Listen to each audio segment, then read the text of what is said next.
గారి మనవడు పూజారి సత్యనారాయణ గారు, వారికి వారి బంధువులకు వారి కుటుంబానికి శ్రీ అచ్చమ్మ తల్లి ఆయురారోగ్య అష్టైశ్వర్య భోగభాగ్యములిచ్చి సదా రక్షించుగా కానీ ప్రార్థిస్తూ ఉన్నాను. అలాగే ఈరోజు పూజారి గంగారత్నమ్మ గారు పరమపదించిన రోజు. 2 సంవత్సరాలు పూర్తయింది. పూజారి గంగారత్నమ్మ గారు పరమపదించిన రోజు. ఆమె ఆత్మకు శాంతి కలగాలని, ఆమె ఆత్మ ఎక్కడున్నా సుఖంగా ఉండాలని, మళ్ళీ మంచి జన్మ ఆవిడికి రావాలని కోరుకుంటూ ఆ అచ్చమ్మ తల్లిని ప్రార్థన చేసుకుంటూ ఉన్నాము. అలాగే ఇలాంటి మంచి అవకాశం ఇచ్చినటువంటి ఆయురారోగ్య అష్టైశ్వర్య భోగభాగ్యములిచ్చి సదా రక్షించుగా కానీ ప్రార్థిస్తూ మనం కార్యక్రమంలోకి వెళదాం. వింటే చాలయ్యా 7 జన్మల పాపం పోతుంది అని చెప్తున్నారు.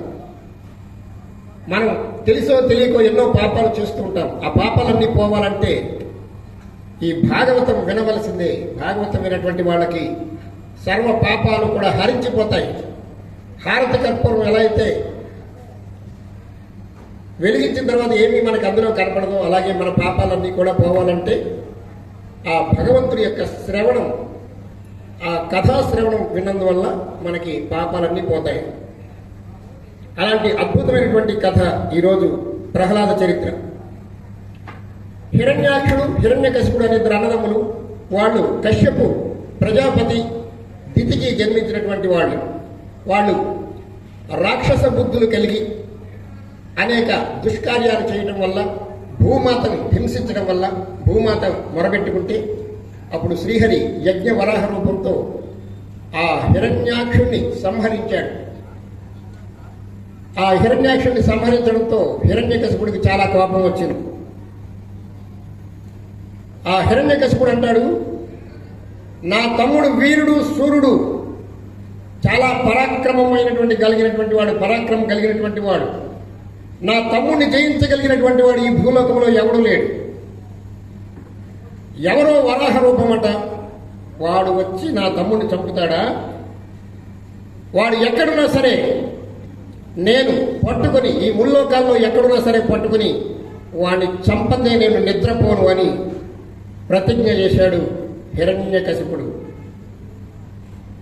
గూఢచారులను నియమించాడు. అరే అందరూ వెతకండిరా, దేశంలో ఎక్కడున్నాడో ఆ వరాహుడు, ఆ యజ్ఞ వరాహ స్వామిట, ఆయన ఎక్కడున్నాడో వెతకండి, పట్టుకుని అతన్ని సంహరించేదాకా నా కడుపు మంట చల్లారదు, నాకెంతో అండదండలుగా ఉంటున్నటువంటి నా తమ్ముడిని చంపుతాడా వాడు అని అన్ని దిక్కులకు తన సైనికుల్ని పంపించాడు. ఆ సైనికులందరూ ప్రపంచం అంతా ఎదిగారు, ఎక్కడా కనపడలా. వాళ్ళు వీళ్ళు చెప్పిన దాన్ని బట్టి, అయ్యా మహారాజా, మీ తమ్ముడిని చంపినటువంటి వాడు యజ్ఞ వరాహ స్వామిట, పంది రూపంలో ఉన్నట్ట, పర్వతం అంత ఆకారంలో ఉన్నాడట, నీ తమ్ముడిని చంపాడట, ఆ తర్వాత ఏమయ్యాడో తెలియదు, ఎవరికి తెలియదు అన్నట్టు. ఎంత వెతికినా కనిపించలేదు, ఎక్కడ వెతికినా కనిపించలేదు. అప్పుడు హిరణ్యకశిపుడు అనుకున్నట్ట, ఇది ఆ శ్రీహరి యొక్క పని అయి ఉంటుంది. ఆ శ్రీహరి ఇలాంటి వేషాలు వేస్తూ ఉంటాడు, అనేక అవతారాలు ఎత్తుతూ ఉంటాడు. ఆయన ఇలాంటి అనేక రకాలైనటువంటి అవతారాలు ఎత్తి ఎన్నో కార్యాలు చేస్తూ ఉంటాడు. కాబట్టి నా తమ్ముడు చంపింది ఆ శ్రీహరి. దీర్ఘాయుష్మాన్. గురువు గారంటే చాలా ప్రేమ. వాడు గురువు గారి మాట చక్కగా వింటాడు. చూడండి, ఒక్కొక్కడికి ఒక్కొక్క టాలెంట్ ఉంటుంది. మనం చాలా చెడ్డవాడు, చాలా దుర్మార్గుడు అనుకున్న వాళ్ళు కొన్ని మంచి లక్షణాలు. గారు, నాయనా హిరణ్యకశిప, నీవు యువకుడవు, ఉడుకు రక్తం మీద ఉన్నావు, నీకు ఆ శ్రీహరి సంగతి నీకు తెలియదయ్యా. ఆయన మహామాయలోడు, ఎక్కడున్నాడు అక్కడ లేడనేటువంటిది ఉండదు. ఆయన్ని పట్టుకోవాలంటేనే చాలా కష్టం. ఆయన సంహరిస్తానని నువ్వు చెప్తున్నావు, ఇది నీ వల్ల అయ్యే పని కాదయ్యా అన్నాడు. ఏమన్నా ఎందుకంటే గురుగారు అలా అంటున్నారు? అంతేనయ్యా, నీ శక్తి సరిపోదు. మరి ఏం చేయమంటారు గురుగారు? నీవు తపస్సు చెయ్యి, నీకున్నటువంటి శక్తి నీకు సరిపోదు కాబట్టి నువ్వు తపస్సు చెయ్యి. తపస్సు చేసి చావు లేని వరాన్ని పొందు. అప్పుడు నువ్వు శ్రీహరి మీదకి యుద్ధానికి వెళ్ళు. అప్పుడు నేను ఎవరు చంపలేడు. ఇది మంచి ఉపాయం అన్నారు. సరే అలాగేనండి గురువుగారని గురువుగారి పాద పద్మాలకి నమస్కరించి హిరణ్యకశిపుడు వెంటనే లీలాదేవి దగ్గరికి వచ్చాడు. హిరణ్యకశిపుడు భార్య పేరు లీలావతి. చూడండి ఇక్కడ మన పురాణాలు ఎంత నీతి నేర్పుతున్నాయో. మంచైనా చెడైనా సరే ముందు భార్యతో చెప్పాలట. ఎవరైతే భర్త అయినటువంటి వాడు అది మంచి కానీ చెడు కానీ ముందు భార్యతో చెప్పాలట. ఓ భార్యామణి ఇలా జరుగుతుంది, ఇలా జరిగింది, నేను ఇలా చేయాలనుకుంటున్నాను ఇలా అని సంప్రదించాలట. అప్పుడు వాడికి జయం కలుగుతుంది అని మన శాస్త్రం చెప్తుంది. అంతేగాని భార్యకు తెలియకుండా భర్త, భర్తకు తెలియకుండా భార్య ఏమేమో చేస్తే అవి దుష్పరిమాణాలకు దారితీసి ఒకరి మీదకి ఒకరి అసహ్యం కలిగి ఆఖరికి విడాకుల దాకా వెళ్ళిపోతారు. అంచేత భార్యాభర్తలు ఎంత అన్యోన్యంగా ఉండాలో చెప్పేటువంటిదే పురాణం. లీలావతి దగ్గరికి వచ్చాడు. లీలావతి, నా తమ్ముడిని చంపినటువంటి ఆ శ్రీహరి మీద పగ తీర్చుకోవడానికి వెళుతున్నాను.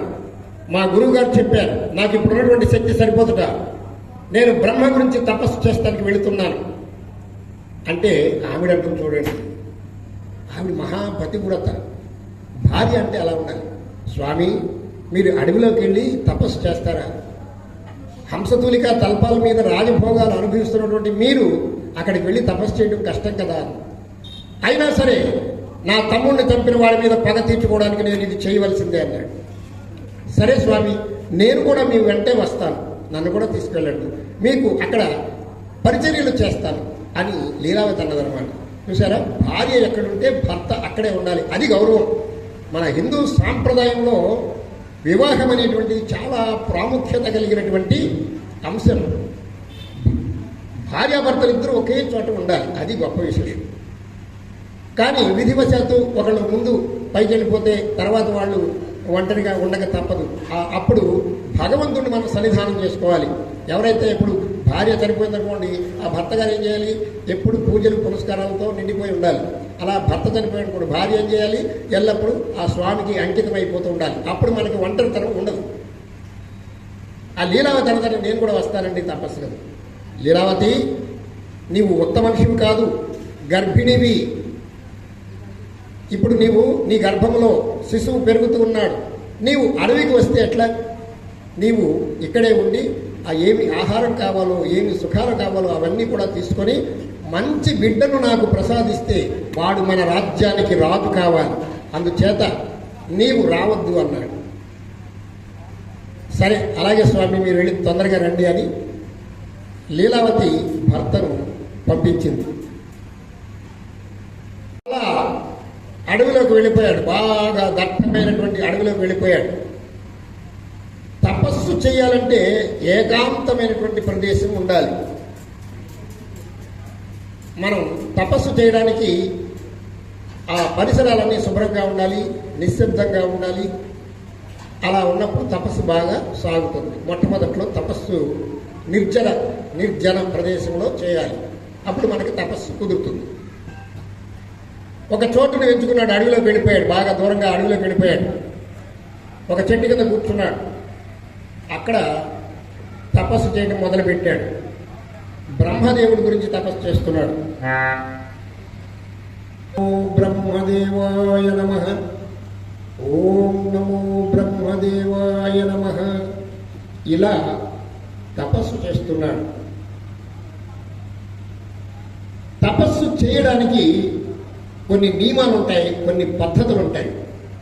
ఈయన హిరణ్యకశిపుడు 100 సంవత్సరాలు తపస్సు చేశాట. 100 సంవత్సరాలు తపస్సు చేస్తే బ్రహ్మగారు ప్రత్యక్షమయ్యారు. ఇది కృతయుగంలో జరిగినటువంటిది కాబట్టి అప్పుడు భగవంతుడు అలా ప్రత్యక్షమై రావటం, కోరిన వరాలు ఇవ్వడం ఆ యుగంలో జరిగింది.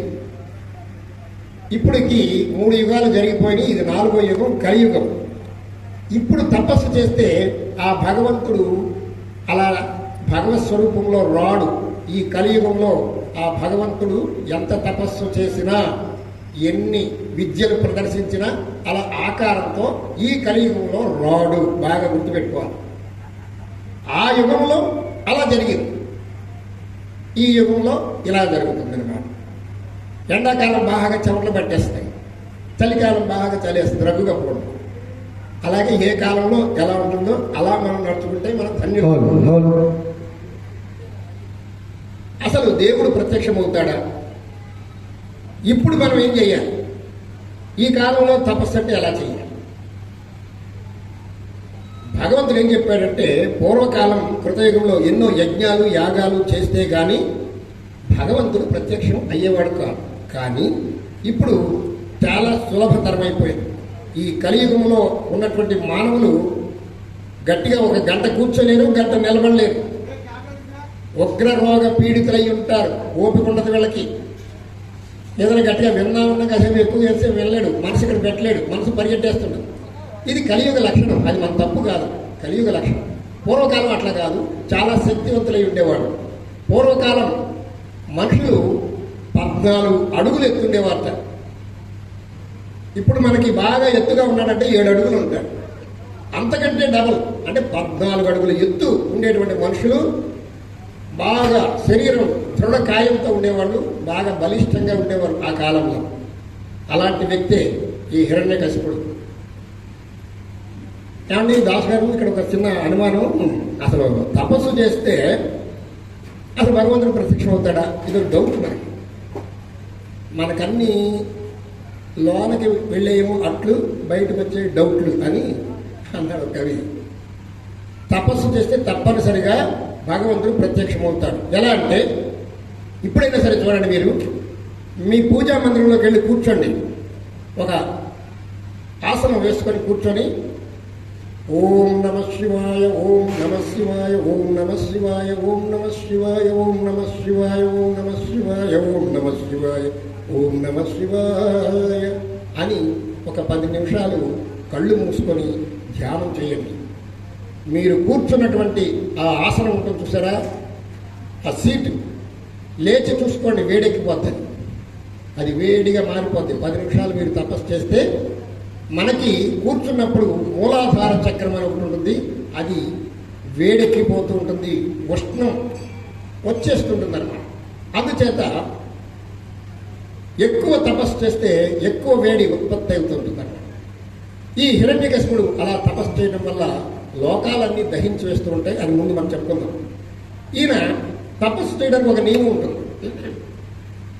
మొట్టమొదట్లో ఒక రోజంతా ఉపవాసం ఉంటారు, రెండవ రోజు అక్కడ ఏదో దొరికినటువంటి పళ్ళు పొలాలు తింటారు, కాస్త మంచిలు తాగుతారు, మళ్ళీ తపస్సులో కూర్చుంటారు. 2 రోజులు తపస్సు చేస్తారు, 2 రోజులు ఆహారం లేకుండా ఉంటారు. మళ్ళీ 3వ రోజు మళ్ళీ పళ్ళు కాయలు తింటాడు, మళ్ళీ తపస్సులో కూర్చుంటాడు. 5 రోజుల దాకా ఏం తినడు.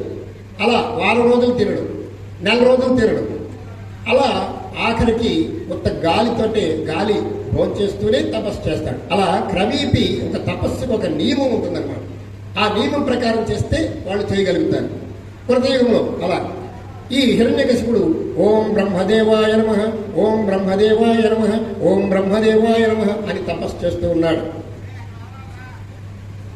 తపస్సు చేస్తుంటే ఇక్కడ ఇలా తపస్సులో కూర్చున్నాడు ఆయన. ఆయన శరీరం కొన్ని సంవత్సరాలకి శరీరం చిక్కిపోయింది, కండలు కరిగిపోయినాయి, ఎముకలు బయటపడుతున్నాయి. ఈ తపస్సు చేస్తుంటే ఇంద్రుడికి కొంచెం భయం అండి. ఇంద్రుడికి అంటే 100 యజ్ఞాలు చేస్తే ఇంద్రుడు అవుతాడు. ఆ ఇంద్ర పదవి మీద ఉన్నటువంటి వ్యామోహం. అప్పుడేం జరుగుతుందంటే, ఈ తపస్సు చేస్తున్నాడు వీడు, తపస్సు చేసి నాకు ఇంద్ర పదవి కావాలంటాడేమో, నా పదవి ఊడిపోతుంది. నా పదవి ఊడిపోతే మళ్ళీ వాడు నా పదవిలోకి వచ్చేస్తాడు, నేను పదవి లేని వాడు అయిపోతాను. అప్పుడు కూడా పదవి కోసం కొట్టుకునేటువంటి పరిస్థితి అప్పుడు ఉందన్నమాట. సరే, ఆ ఇంద్రుడు ఏం చేశాడంటే, ఈ హిరణ్యకశిపుడు తపస్సుని భగ్నం చేయడానికి కోసం కొంతమంది స్త్రీలను పంపించాడు. రంభ, ఊర్వశి, మేనక లాంటి వాళ్ళందరినీ పంపించాడు. వాళ్ళందరూ చక్కగా ఐటమ్ సాంగ్స్ పాడుతూ చుట్టూ డ్యాన్స్ వేశారు. ఎన్ని ఐటమ్ సాంగ్స్ వేసినా ఆయన చెల్లించరా. ఓం బ్రహ్మదేవాయ నమః, ఓం బ్రహ్మదేవాయ నమః, ఓం బ్రహ్మదేవాయ నమః ఇలా ఆయన తపస్సు ఆయన కొనసాగించాడు. రంభ, ఊర్వశి, మేనక వీళ్ళందరూ వచ్చారు. ఇవన్నీ పాటలు అలాంటివన్నీ అయిపోయినాయి అక్కడ. అలాంటి పాటలు ఏమి పనిచేయలేదు హిరణ్యకశిపుడి దగ్గరే. ఓం బ్రహ్మదేవాయ నమః, ఓం బ్రహ్మదేవాయ నమః అని అలా తపస్సు చేస్తూ ఉన్నాడు. అప్పుడు ఇంద్రుడు ఏం చేశాడు? వాయుదేవుడు పంపించాడు. పెద్ద గాలి తుఫాను వచ్చేసింది. ఆ చెట్లు గిట్లు అక్కడ ఉన్నటువంటివన్నీ పడిపోయింది. కానీ ఈయన తపస్సుని భంగనం చేయలేకపోయాడు. అలాగే తర్వాత వరుణదేవుడు వచ్చాడు, వాన కురిపించేశాడు, కుంభవృష్టి కురిపించేశాడు. అయినా సరే ఓం బ్రహ్మదేవాయ నమః, ఓం బ్రహ్మదేవాయ నమః అలా తపస్సు చేస్తూ ఉన్నాడు. అగ్నిదేవుడు పంపించాడు, చుట్టూ అడివంతా కాల్చేశాడు. ఆ వేడికి తట్టుకోక లేచిపోతాడేమో తపస్సులో వచ్చాడు. అయినా సరే లేవలేదు హిరణ్యకశిపుడు. ఓం బ్రహ్మదేవాయ నమః, ఓం బ్రహ్మదేవాయ నమః. ఆయన తపస్సు ఆయనదే. ఈ లోకంలో ఏం జరుగుతుంది ఏం పట్టించుకోలేదు. చిక్కి శల్యమైపోయాడు. ఇంకా కొన్నాళ్ళు పోతే చచ్చిపోతాడేమో. బ్రహ్మదేవుడు రాలేదు. వీడు ఎలాగో చచ్చిపోయేలా ఉన్నాడు, వీడు చచ్చిపోతాడు. వీడికి ఒక కొడుకు పుట్టబోతున్నాడు. లీలాదేవి కడుపుతో ఉంది, గర్భవతి. వాడిని కూడా చంపేస్తే మనకి ఈ లోకాన్ని రక్షించవచ్చు, మనం హాయిగా ఉండొచ్చు, మన పదవికి ఢోకా లేదని చెప్పేసి వాడు ఇంద్రుడు ఏం చేశాడు? ఒక మునీశ్వరుడు వేషం వేసుకుని లీలాదేవి దగ్గరికి వచ్చేసాడు. వచ్చి అమ్మా లీలావతి అన్నాడు. ఆ స్వామి ఏమిటి? మనకేంటంటే సాధువులను గౌరవించడం మన సాంప్రదాయం. ఎవరైనా మునీశ్వరుడు అనుకుంటే మనం వాళ్ళని గౌరవిస్తూ ఉంటాం. అలా వెంటనే ఆవిడని అర్ఘ్యపాద్యాలు ఇచ్చి గౌరవించింది. నాయన, అమ్మా నేను కోరిక కోరుతానన్నాడు. ఏమిటన్నాడు? నీకు పుట్టబోయే బిడ్డను నాకు దానం చేయమన్నాడు. స్వామి ఏమడుగుతున్నారు మీరు? నాకు పుట్టబోయేటువంటి బిడ్డ ఈ రాజ్యానికి చక్రవర్తి అవుతాడు. నా భర్త ఇప్పుడు తపస్సుకు వెళ్ళాడు. నాకు పుట్టబోయే బిడ్డ మీద నా ఒక్కడికి అధికారం కాదు, తండ్రికి కూడా అధికారం ఉంది. నేను మీకు మాట ఇవ్వడానికి మీకు సరిపోను. నా దుర్మార్గుడా, ఎంత నీచానికి ఒడిగడతావా నువ్వు అని చెప్పేసి తిట్టడం మొదలెట్టింది. వెంటనే ఆ రెక్క పట్టుకున్నాడు. వెంటనే విమానంలో వేసుకున్నాడు ఇంద్రుడు. ఆకాశ మార్గాన లీలావతిని, గర్భవతిని తీసుకుని వెళ్ళిపోతూ ఉన్నాడు. అలా తీసుకెళ్ళిపోతూ ఉంటే ఈ విషయాన్ని నారదుడు గమనించాడు. నారదుడు ఆయన భగవంతుడి యొక్క నామం చేసుకుంటూ అలా వస్తున్నాడు అన్నమాట.